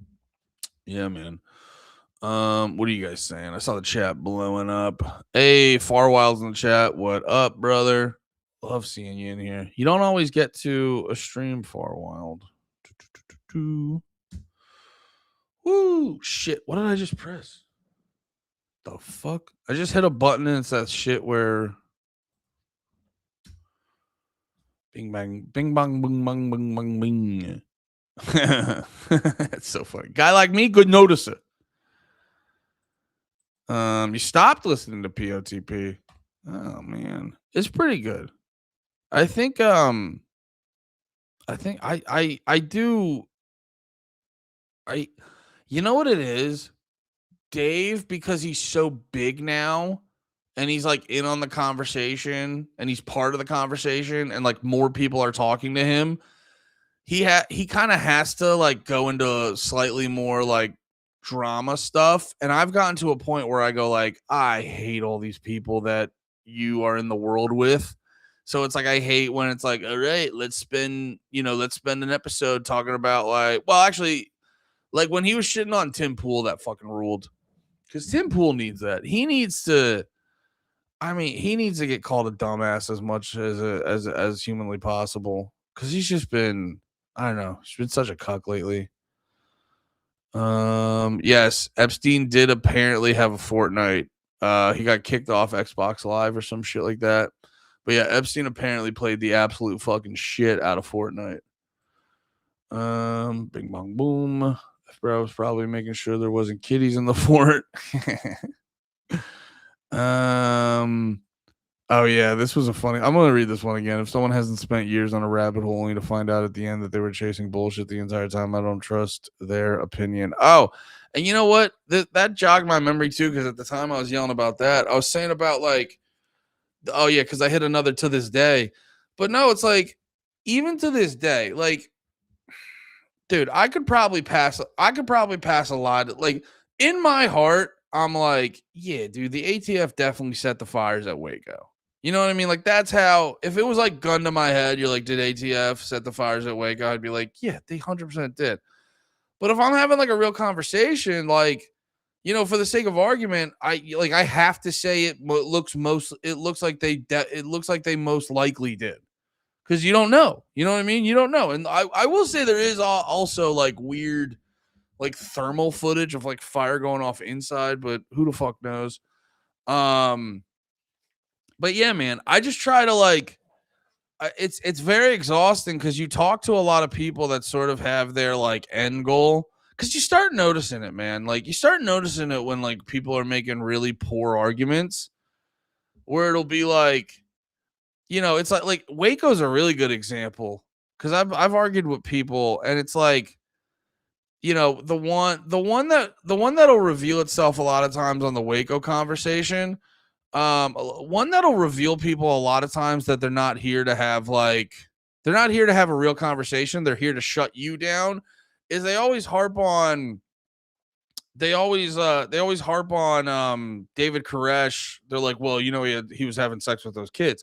So then they try to and it's like, that's a bad thing. It's not to say that that's not a bad thing. Obviously, it's a bad fucking thing. It's like, it's because that's that, but that's them showing their binary way of thinking, where all the people who are talking about Waco, they frame you as like, well, you have to, if you're against the ATF, you have to be for the Branch Davidians. And it's like, well, I'm for the normal people that got duped by David Koresh, but fuck David Koresh to hell. I'm sure he's there and he deserves to fucking be there. You know what I mean? So that's like the nuance people throw out the window, where they just assume you're pro everything about the Branch Davidians, you're pro David Koresh. And you're like, well, no. Okay. And it's like, and also you bringing this up reveals that you don't really know the meat of the conversation, because if you look into why the ATF scooped up David Koresh, went to Mount Carmel, was it Mount Carmel? Whatever the fuck it was called. Went there, did like invaded the compound, did all that stuff. At no point were they like, oh, also he's fucking kids. You know, it was not of their concern. It was not of their concern at any point. It was all about guns. It was all about like, you're not, we have those guns. You're not supposed to have those guns. It was completely about guns, you know? So, and it's like, that's what the Waco conversation is about, is the government can come and attack you if they don't like the type of guns you have. Like, that's that's a bigger meat of, and then they do it in a way where, you know, if you're trying to live on your own and not bother anyone else, you know, you're going to get murdered by the government. Like, that's kind of what the conversation is about. And yeah, feel very passionately about that. But I still won't say definitively that the ATF set the fire, although I probably did. But that's what people do. Like, I was thinking about that too with a lot of dude, it's just how, and again, this is what's in, like, this is why I'm like, part of me wants to look for like a side thing, but it's like, I'm not a quitter. You know what I mean? It's like, I don't want to just go like, this is a lot and this is hard, but it's like, the more you get into this shit, you start to realize, like, dude, it's not even about, you know, because you go through this thing going like, oh, everything I taught was wrong. Well, let me learn all the right shit. And then more people will know the right shit. And then people will start getting this and things will change. And then you start learning all the right shit and you start realizing, like, oh, a fuck ton of people know the right shit. It's not about winning arguments. And then you start to realize there's a bunch of, like, and no disrespect to normies who aren't in on this shit, but there's a lot of normie peoples where it's like, bro, it's not even that you don't have the right information. It's that you're like brainwashed to a point where you don't know how to think properly. You don't know how to fucking think properly, you know, because it'll be a thing of like you see it all the time with, when Trump first came into office in like the 2016 era, and the media would just lie about him. And you'd be like, well, that's not true. And then I'd have friends being like, so you're saying you're pro Trump? And you're like, what are you talking about? I can point out that that guy's lying about that guy and not then also be a huge fan of that guy.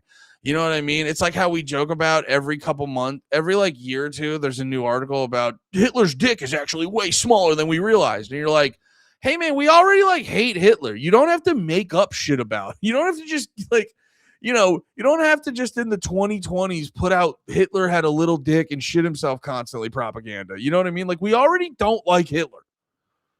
It's the same thing. It's like, yeah, I don't have to like Trump. I don't have to like Trump to point out that the news is lying about Trump. And it's like, but people's brains have just been so like degraded that they think that's, you know, it's like they think that's like a good retort. And like, they don't even have to think twice about it. You know what I mean? Like, you talk to some people and it's just understood Russia bad guy, China bad guy, when it's like, No, I think it's more we're all the bad guy. I think we're all the bad guy, and some guys are badder guys. You know what I mean? The government can come attack you, not needing the government. yeah, you get attacked. They react triggered discipline. A whole caramel mountain.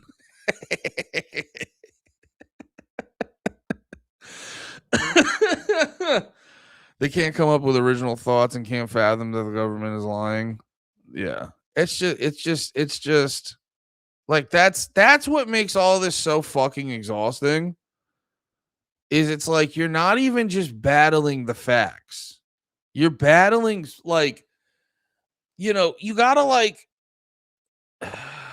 that's why it's like the fight over the schools is like kind of super important. You know what I mean? It's like, because it's like, dude, there's certain things, you know, like I still feel it to this day. I still feel I still feel like the pull to be like a faggy liberal. Because that's like how I grew up, and that's what like feels normal, and that's what feels nice. I still feel that pull. But it's like, I forgot. Like a lot of that shit is wrong. And a lot of shit is based off like, wouldn't this be nice? You know? It is funny, man. Like I saw this clip. Where the fuck was it? I forget if I saved it or not. I hope I saved it. I wanted to talk about it. Because it's like not about the. Oh, did you guys see that fucking. Oh, I didn't save it. I didn't save it. Bing bong boom. Oh yeah. I don't know if M Fisher is in the chat, and if you're not in the chat, you might watch this later. Dude, thank you for all the fucking doc things you've been sending me. Because I was talking about Anne Heche the other day. Dude, I had a tweet blow up. Man. The other day. Because someone reposted, or like this guy reshared the Anne Heche thing. Still think about Anne Heche and how she really busted out of her body bag. Now, apparently, that was just like a burn bag. It's still a wild image. Bro, Anne Heche.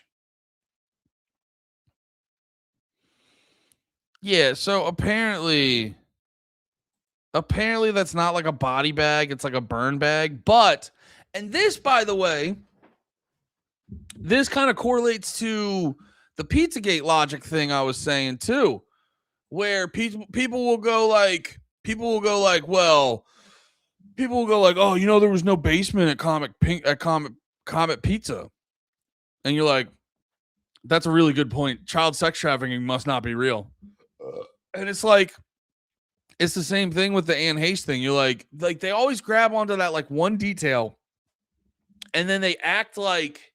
They hit you with one detail and they act like that's like a big haymaker to the whole fucking thing. Like, oh yeah, no, this whole child sex trafficking Pizzagate theory was all based off a house of cards, and like one little knock to the ankle is just going to make it all crumble. And you're just like, yeah, man, you've never been in conspiracies. You're constantly finding out little details like that aren't real, and that it's always a bigger thing, that it's like, it doesn't just discount the bigger fucking thing.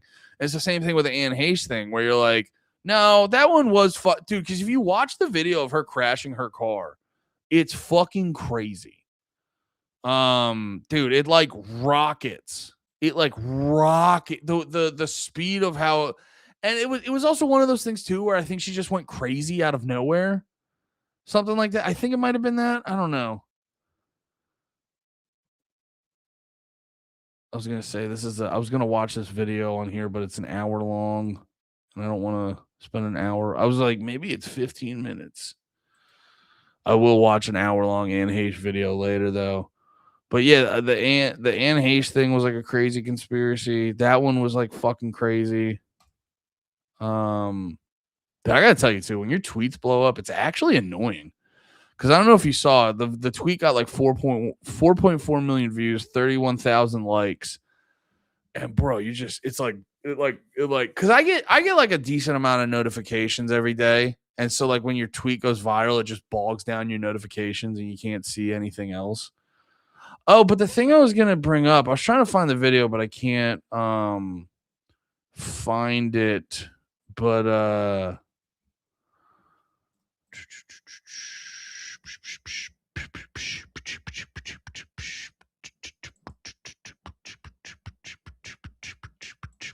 I forgot to post about the stream today. I saw your comment, Kevin. What time today? What you got in the mix, Kev? I forgot to post that. No, okay. So I see this video, and it kind of like the when you see people talking about like the trans women in sports conversation, and it's like that to me, that or even like the trans stuff in general is like a good window into like how people act very intellectually dishonest. And you guys know me. I'm all about like when it comes to the trans stuff, it's like, I'm not gonna, if you have me up to a lie detector, I'm not gonna say you're a woman.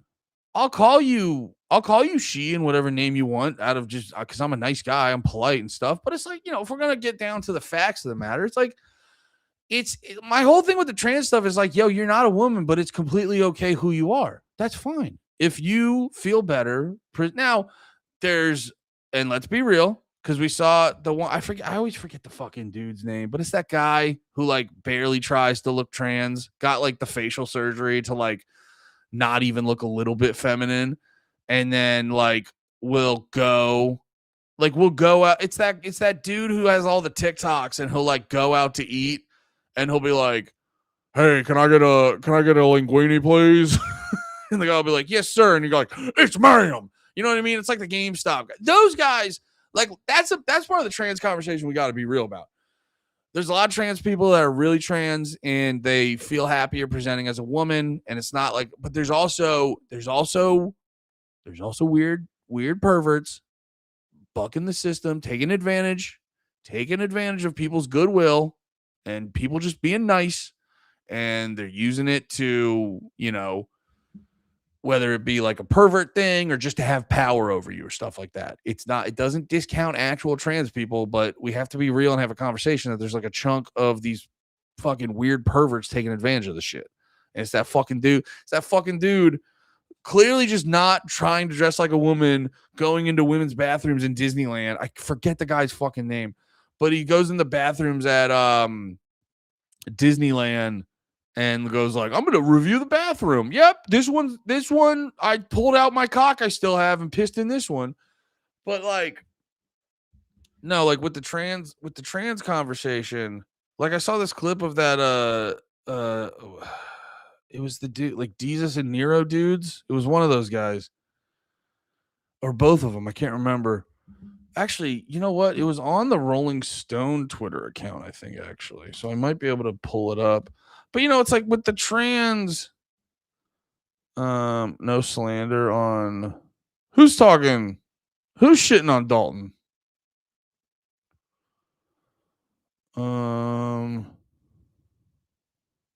Who's shitting on Dalton? Oh, that's not that. You're not shitting on that bad. Dalton's my favorite Twitter account actually right now. I was gonna tweet at him because he keeps posting where he'll be like some hot lady will post something, he'll be like, "What are you getting into tonight?" And then he posted a picture of himself, and I wanted to comment like, "What are you getting into tonight?" But then it felt like it was too. Oh, here it is. The Kid Miro. Okay. So like this is like the new talking point for like the pro trans athlete thing.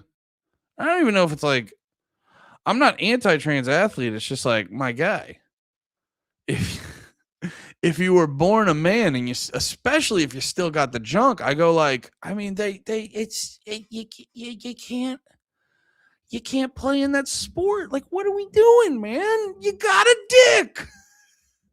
But this will be this will be the like heady, like, I got your ass. I got your ass. This will be like the big, like heady, I got your ass. And it's really, it's funny too that they posted this. Like people haven't been making this point for fucking years. You're good, Kev. We still love you. Yo, bro, like don't get me on my soapbox, but like shit like the Riley Gaines shit, like I'm like, bro, this is a grift, shorty. Like you suck. You came in 5th. You know what I mean? You didn't lose because there was a transgender athlete in this swim meet. You lost because you were ass. You lost because you're ass. So yeah, and like that fight against being ass. Get back in the lab, fix your shit up, and stop blaming this shit on another people. A marginalized community that got. Well, it is funny too because it's like if we want to get technical, like because that's like the pivot that they always do, where it's like, well, you're just bad. You're not actually mad. Like people use grift too flippantly. You know what I mean? And they'll be like, "Oh, you're actually not mad about that." And you're like, "I don't know, man. I think it's like, well, you came in 5th." And it's like, I don't know a lot about her story specifically, but I think I remember hearing it was like, I think she got to like nationals or something, whatever that fucking thing, whatever like the fucking playoffs of swimming is. And it's like, it's like saying like, oh, you didn't make it into the NFL, or it's like you were only on the practice squad in the NFL. You're ass because you're bad, and you're like, no, like people on the practice squad in any major sport are better than the vast majority of the entire country. So it's like, yeah, no, Riley Gaines. It's like, yeah, oh, was she 5th? That's why she's ass. It's like, no, she's probably a better swimmer than 99% of the country. So. Okay, like you're not having a real argument there. And then it's like you're also just not even addressing the thing where it's like, hey man, this guy that says he's a woman who still has a dick wants to go compete in women's sports. And it's also like, hey man, are we pretending that the sports aren't separated for reasons? You know what I mean? For specific reasons. Because biology makes you different now. So it's like and it's not even like a fucking like, it's not even a like, I don't hate you for being trans. I want dude, I live every day of my life fucking just fighting off the horrendous thoughts in my head. I spend every day I wake up and I'm just thinking miserable things, and I just do things to distract myself from terrible thoughts. You know what I mean? Like I get it. I'm in the fucking mud with you, brother, sister, whatever you want, I got. Cause it's like, I sympathize with people who just got that fucking torment in the back of their head all fucking day. I get it. But you were born a certain type of way, and that allots you certain activities you can be involved in for reasons, man. You know what I mean? It's not like a fuck you. It's just like, yo, I want you to live your best life and be happy. You were born a man. You get an unfair advantage in this realm. And it's like, Riley Gaines got 5th. Well, what about all the other girls that got fucking 2nd, 3rd, and 4th? You know what I mean? What about them? It's like, oh, because Riley Gaines was the only one with the balls to actually kind of talk about this. Do the other girls don't matter? You know what I mean? It's like, dude, it'd be similar to any comp. It's like when my wife does these like CrossFit competitions. And then my wife does these CrossFit competitions, and you basically have like, it's the equivalent of almost doing like JV and varsity, but then people who are like, should be in varsity, but they're not good, they go down the JV and then they dominate. And it's like, dude, everything I'm saying right now, I feel the same about those pieces of shit. You're supposed to be in varsity, fucking go into that. And it's like, dude, you're not supposed to be here. Stop. I want you to live your best life, but what you're doing is fucking wrong. And that's not even like the main reason I brought any of this shit up. It's more so the fact that it's like, you got these fucking dickheads. Who are like going to go out of their way you got these assholes who are going to go out of their way to do a whole podcast. It's going to be on Rolling Stone and and they're going to spend their time talking about something that they know is bullshit. You're not actually addressing the real issue. is why people bring up the topic whataboutism, which I don't even think is necessarily unnecessary to bring up all the time. But certain time people love to do that. They don't want to answer your fucking question. They don't want to come to terms with this is a weird, complex conversation where it is like, it is like, dude, I don't know what to tell you. You have been stricken with the most unfortunate mindset of anyone. Things are going to be tougher for you. You know what I mean? And you got to accept that, man. Like, you got to accept that. You were dealt an annoying hand in life. And you got to accept that. Everything's not like, things are going to be more annoying for you. Like, we should all do our best to like accommodate that. But there's certain times where it's just like, yeah, I don't know what to tell you. If you're outwardly presenting like a fucking jack dude, you can't go in the women's bathroom. I don't care how you identify. You know what I mean? It's like, if you were born a man, you still got a fucking, not even still got a dick. Whether you got it or you chopped it off, you don't get to fucking compete in women's sports.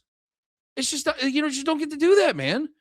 But it's not even about that, really. It's about like people who like, oh, that's uncomfortable. I don't want to have that conversation. Then sit the fuck out. Then shut the fuck up about it. If you are too pussy to have the uncomfortable conversation, you don't get to have the conversation. Everyone wants to be a fucking a part of it. You're not a part of it, man. Fuck off. So that's like, I don't know. Thank you, guys. Thank you. I really appreciate that. I don't care anymore. I just don't fucking care anymore. I just don't fucking care anymore, man. Because it's like I've given a fuck the whole time, and everyone's let me down. I've given a fuck the whole time. Everyone's let me down. I've even let myself down, to be fair. Because I've locked in on like a certain type of mindset. And it's just been a fucking devastating ordeal the whole fucking time. And I just go like, I'm not in the best place right now. I don't have a good thought process. I'm miserable all the fucking time. It's not that I don't have fun ever. I have fun when I'm like around my friends. Like when I do panties, like when you watch me do panties, that's the happiest I am all week. You know what I mean? And then sometimes I have light beers and I'm in a good mood. And then sometimes I do that. But I was just like, and then I'm like, well, so what am I going to do? I'm just going to like fucking pull punches on the podcast? The one time I'm happy during the week, I'm going to pull punches?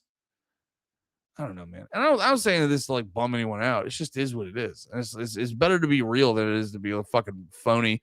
Because then you end up being like a fucking faggot like Matt Walsh who just fucking gets mad at fucking drag queens. And it's like, dude, your whole life is drag. Your whole life is drag, you fucking loser. You want me to be Matt Walsh? Getting butt fucked by Ben Shapiro defending Israel? Fuck that.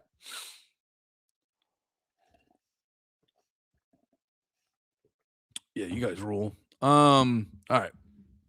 I don't know if I have anything else. I don't know if I have anything. Yeah, it's just, you know what it is? I'm just done. I've allowed the lowest common denominator to dictate my feelings on things. And I'm kind of done. Yeah, there was other stuff like Google got that Savannah Guthrie, whatever it was, got like kidnapped. I don't know a whole lot about that. I'm just looking through my bookmarks. I don't know a whole lot about that. Oh yeah, that fucking that they robbed that armored car in fucking Italy. That was awesome.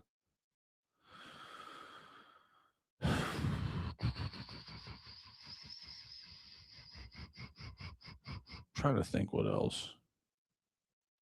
No, I think that's good for now.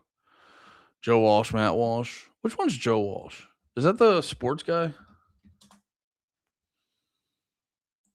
Oh no, that's the musician. That's right. From the Eagles. Yes. Joe Walsh over Matt Walsh. So a select group of people can handle the conversations, but the loud majority of window lickers prevent those conversations from happening. Dude, that's what I've been realizing. Is like, that's why it's like, oh shit. I got myself booted off the stream. Well, dude, that's what I realized. Like, when, Pat brings it up a lot of time with the whole, like, there's more of us than them. But whenever people, dude, that's why I think InfoWars is actually like the greatest name for something, because that's what it is more so than anything.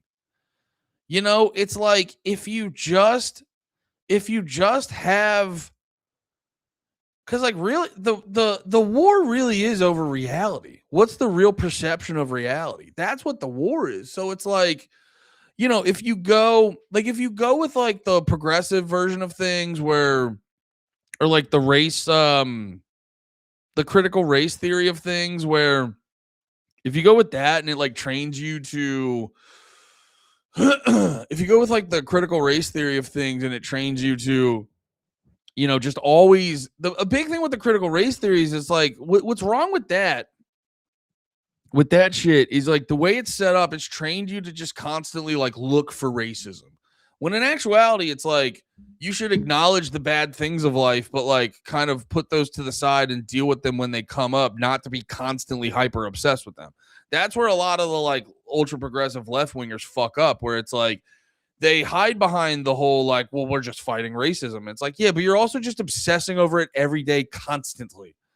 But it's like if they win the perception battle, then that's like the world we live in. Then you have to like function in that world. And it's like, it's why, you know, and then all that stuff becomes reality for everyone. And it's like, it's why, and that's why it's like, I get really annoyed because I don't feel like I have time to do anything on myself, because it's like, what do I do? What do I do in a world that just has like the wrong perspective about everything? What do I do in a world where it's just like, oh, the way I look at things is like 95% off from the rest of it. It's like, I don't know where, like, obviously I can function, but it's like this fucking feeling of like every time you leave the house, you're like, all right, I got to go be this version of me. And it's like, when do I get to be me? You know what I mean? And it's like, it's why I get so motivated to do this stuff. Cause it's like, dude, if not even me, but if people who think like me could have a bigger influence over this world, it's like, could have a big influence over this world. It's like we could all live the more peaceful existence. But I'm also just like I'm turning 36 in a couple weeks. You know what I mean? And it's like, I'm just, you know what it is? I'm shifting to a place where it's just like, okay, the world's not going to change. I have to change. You know what I mean? And it's like I have to stop wondering. It's like, oh, is this going to bother anyone? Blah, blah. I'm not.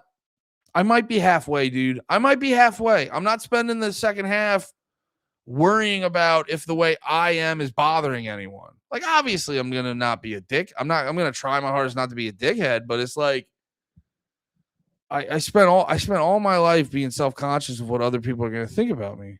And it's given me, I don't know, like, I think I'm pretty funny.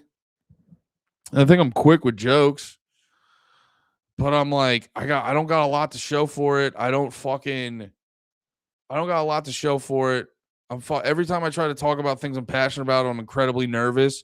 So like, and it's not to say like, oh, this is my destiny. It's like, oh, okay, we just gotta stop being a fucking bitch, dude. That's really what it is. You just gotta stop being a fucking bitch. I just didn't know how much of a bitch I was the whole time, dude. That's all you're seeing.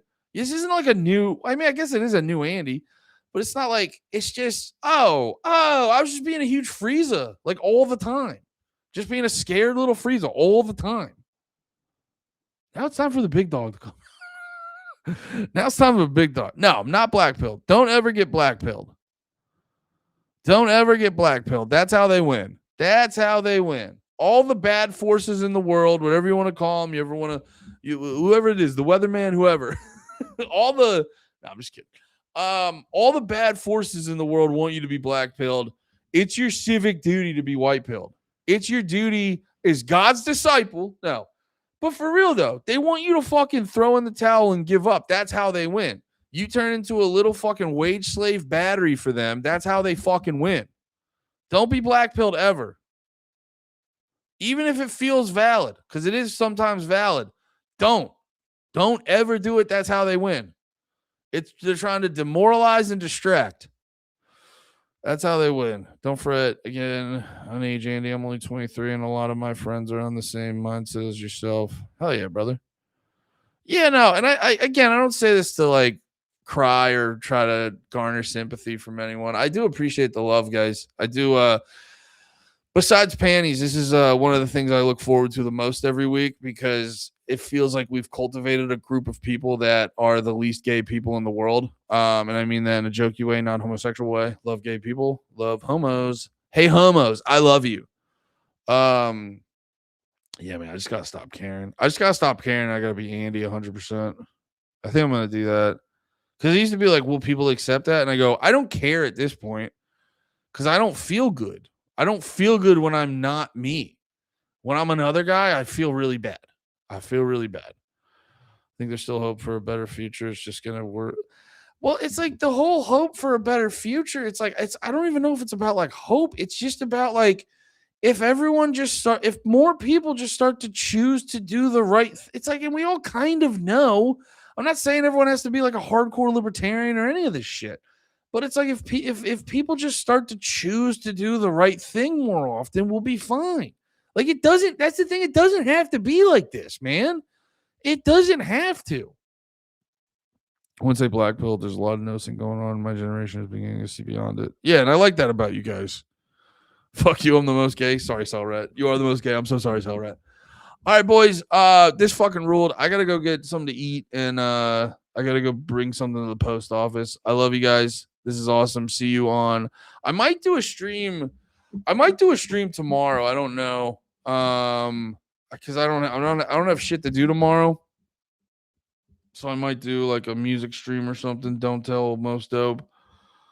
So I might do a stream on Twitch if you guys are into that. Other than that, we will see you back with Pat on Friday. Wish the Libertarians Party wasn't so gay. Yeah. That I don't have hope for.